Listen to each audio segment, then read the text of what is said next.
Selamat datang kembali di video kuliah MA 3131 Pengantar Analisis Real. Kali ini kita akan membahas mengenai himpunan terhitung. Terlebih dahulu kita akan meninjau apa yang dimaksud dengan himpunan terhitung.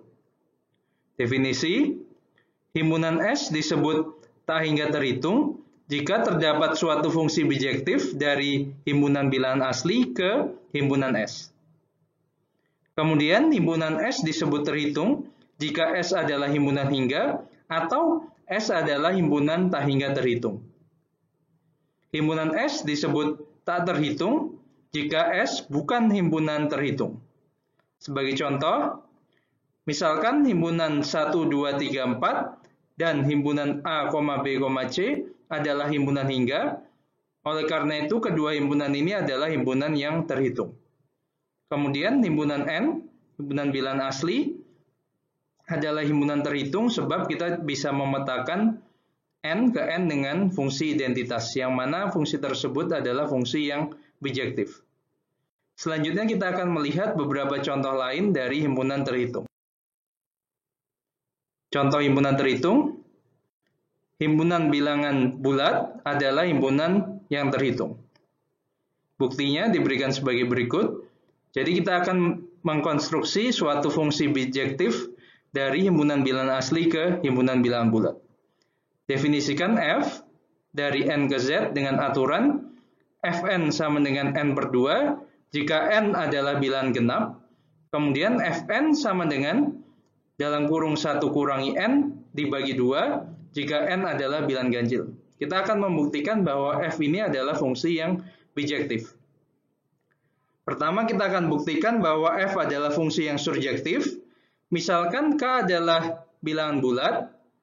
Jika K positif, definisikan N sama dengan 2K, sehingga N adalah bilangan genap, maka Fn sesuai aturan sama dengan N per 2, karena N sama dengan 2K, jadi 2K dibagi 2 sama dengan K.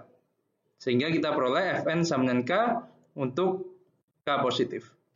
Kemudian untuk K lebih kecil sama dengan 0, definisikan N sama dengan 1 dikurangi 2K. Oke. Maka N ini adalah bilangan ganjil, sehingga Fn adalah 1 dikurangi N dibagi 2, atau 1 dikurangi dalam kurung 1 min 2K, kemudian dibagi 2, yang mana nilainya sama dengan K. Oke, jadi kita telah membuktikan bahwa untuk setiap K terdapat N sehingga Fn sama dengan K. Jadi terbukti bahwa F adalah fungsi surjektif. Oke. Selanjutnya kita akan membuktikan bahwa F adalah fungsi injektif. Misalkan N1 dan N2 adalah bilangan asli yang memenuhi Fn1 sama dengan Fn2. Oke. Jika N1 genap dan N2 ganjil, atau N1 ganjil dan N2 genap, maka kita akan peroleh dari kesamaan Fn1 sama dengan Fn2 sama dengan N1 tambah N2 sama dengan 1. Oke. Jadi jika N1 genap dan N2 ganjil atau sebaliknya, maka kita akan peroleh N1 tambah N2 sama dengan 1. Hal ini tidak mungkin sebab N1 dan N2 adalah bilangan asli, tentu saja jumlahnya pastilah lebih besar dari 1.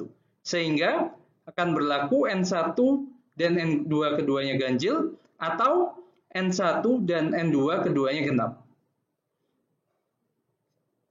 Dari hal ini dan kesamaan Fn1 sama dengan Fn2, kita akan peroleh N1 sama dengan N2. Oke. Oleh karena itu, terbukti bahwa F adalah fungsi injektif. Jadi kita telah membuktikan bahwa F adalah fungsi bijektif, karena F adalah pemetaan dari N ke Z yang bijektif, maka Z adalah himpunan tak hingga terhitung, jadi telah terbukti bahwa Z adalah himpunan terhitung. Selanjutnya kita akan melihat contoh lain dari himpunan terhitung, yakni himpunan N kali N. Ingat kembali, himpunan ini adalah himpunan dari pasangan terurut yang anggotanya adalah bilangan asli. Oke. Teorema N kali N adalah himpunan terhitung. Kita akan berikan sketsa buktinya. Perhatikan diagram di samping. Oke. Kita tuliskan anggota-anggota dari N kali N dengan aturan diagonal berikut. Diagonal pertama kita tuliskan 1,1, diagonal kedua 1,2, 2,1, kemudian diagonal ketiga 1,3, 2,2, 3,1, diagonal keempat 1,4, 2,3, 3,2, 4,1, dan seterusnya. Dengan menuliskan anggota N kali N seperti ini, anggota N kali N dapat dituliskan sebagai 1,1, 1,2, 2,1, 1,3, 2,2, 3,1, dan seterusnya. Nah, dengan urutan ini terlihat bahwa N kali N adalah himpunan yang terhitung. Demikian penjelasan mengenai himpunan terhitung. Terima kasih atas perhatiannya.